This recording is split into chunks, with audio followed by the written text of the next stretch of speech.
ოპოზიციონერი პოლიტიკოსის გიორგი ბარამიძის წინააღმდეგ დაწყებული გამოძიების ფარგლებში ამ წუთებშიც მიმდინარეობს გამოკითხვების სერია გენერალურ პროკურატურაში და ახლა მთავარ საგამოძიებო უწყებაში გამოძიებლების კითხვებს პასუხობენ ვეტერანები, მათ შორის გენერალ-მაიორები, პოლკოვნიკები და მათ შორის არის ასევე პაატა ზაქარეიშვილიც, რომელიც აფხაზეთის ომის დროს ტყვეთა გაცვლის სამთავრობო კომისიის მუშაობაში აქტიურად იყო ჩართული. ამ დროის მონაცემებით მხოლოდ ერთმა ვეტერანმა დავით ღვინჯილიამ დატოვა პროკურატურის ტერიტორია, დანარჩენი მათგანი კი ამ წუთებშიც გამომძიებლების კითხვებს პასუხობს გენერალურ პროკურატურაში. ჩვენივე ინფორმაციით ასევე დღეს გამოკითხულთა შორის არის გია ყარყარაშვილი, ყოფილი თავდაცვის მინისტრიც, რომელიც უბრალოდ გამომძიებლების კითხვებს რეაბილიტაციო ცენტრში პასუხობდა. ანუ დღეს შეიძლება ითქვას, რომ 5 ადამიანი დაიბარეს გენერალურ პროკურატურაში იმისთვის, რომ გიორგი ბარამიძის წინააღმდეგ ჩვენებები შეაგროვონ. ის ადამიანები, ვინც ჩვენთან კომენტარებს აკეთებენ,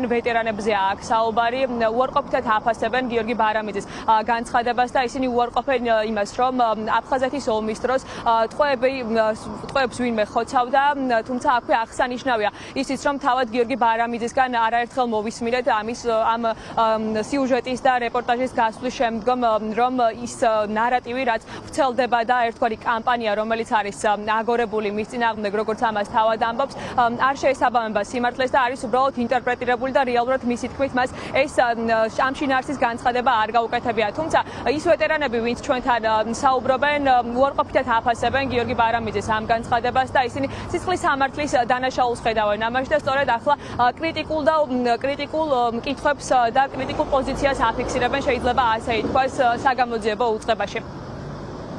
არაფერი არ შეიძლება სიმართლეს, თორემ მე პირველი დღიდან თითქმის ბოლომდე ყველა ბრძოლაში მივიღებდი მონაწილეობას, სამხედრო პოლკოვნიკი ვარ და ასეთი რამე არამთუ მე შევწები ვარ, არც გამიგია საერთოდ.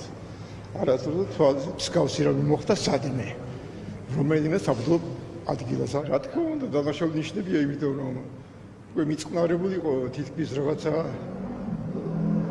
ურთიერთდათბობისკენ მიდიოდა ჩემი ინფორმაციით საქმე და ამ დროს უკვე ისეთი განცხადება გააკეთა, რომ ისევ დაძაბა ჩვენ შორის ერთმანეთს, ჩვენსა და აფხაზებს შორის. და საერთოდ სად იყო და სად იბრძოდა თვითონ. ერთი ტყვია გაუსვლია სადმოდეს. ერთი ტყვია. რომელიმე პოზიციაზე. ბარამიძე საერთოდ რომელი ტყვის გამსვლელი იყო და საიდან ომში მაგას არ უმომია. ჩამოდიოდა ჩვენ ჩამჩილეში, მე ვიყავი გარნიზონის კომენდანტი, ბრიგადის მეთაურის მოადგილე. რომ ჩამოვიდა მოითხოვა კასკა და კასკა ქონდა კლიჩკა.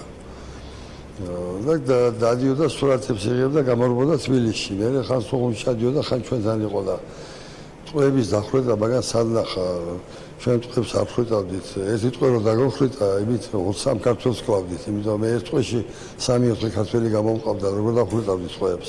ერთი რომ ეს მიუღებელი განცხადება იყო, როგორც პიროვნულად და ეს არა მარტო მე მეხებოდა, არამედ ეხებოდა მთლიანად ვეტერანებს, ომის მონაწილეებს და არა მარტო მათ, არამედ მთლიანად ჩვენს ქვეყანას, საქართველოს. არანაირი დამაჯერებლობა არ აქვს მის სიტყვებს, ვინაიდან ტყუილი არის ავიდან ბოლომდე, რაც იმან თქვა. ქვეყანა დააზარალა, მაგრამ თავი დააზარალა, მაგრამ მე ესე მგონია ყველაზე უფრო, იმიტომ რომ რა ვიცი, ეს ჯერ ერთი არაკასური საქციელი ტყუილები და რაღაცები და მე თავის მართლება, რაღაც საცოდაობა იყო მისი თავის მართლება. გიორგი ბარამიძის წინააღმდეგ საქართველოს პროკურატურამ გამოძიება 2 მუხლით სამშობლოს ღალატისა და მათ შორის ასევე სამშობლოს ღალატისა და საბოტაჟის მუხლებით დაიწყო და შეიძლება ითქვას, რომ დღეს დილიდან აქტიურად დაიწყო გიორგი ბარამიძის წინააღმდეგ საგამოძიებო უწყებამ ჩვენებების შეგროვება, როგორც გითხარით, ძირითადად და დაბარებული არიან ვეტერანები და ასევე მათ შორის პაატა ზაქარეიშვილიც, რომელმაც იქამდე ვიდრე შევიდოდა საგამოძიებო უწყებაში, მედიასთან კომენტარი არ გააკეთა. აღსანიშნავია აქვე ისიც, რომ თავად გიორგი ბარამიძე ამ დრომდე საგამოძიებო უწყებაში არ დაუბარებია, თუმცა ასევე ვიცით მისი პოზიცია აღნიშნულ საკითხზე, რომ ის არ აპირებს პროკურატურაში მისვლას და მხოლოდ მაგისტრი მოსამართლის წინაშე აპირებს კითხვებს გასცეს პასუხი.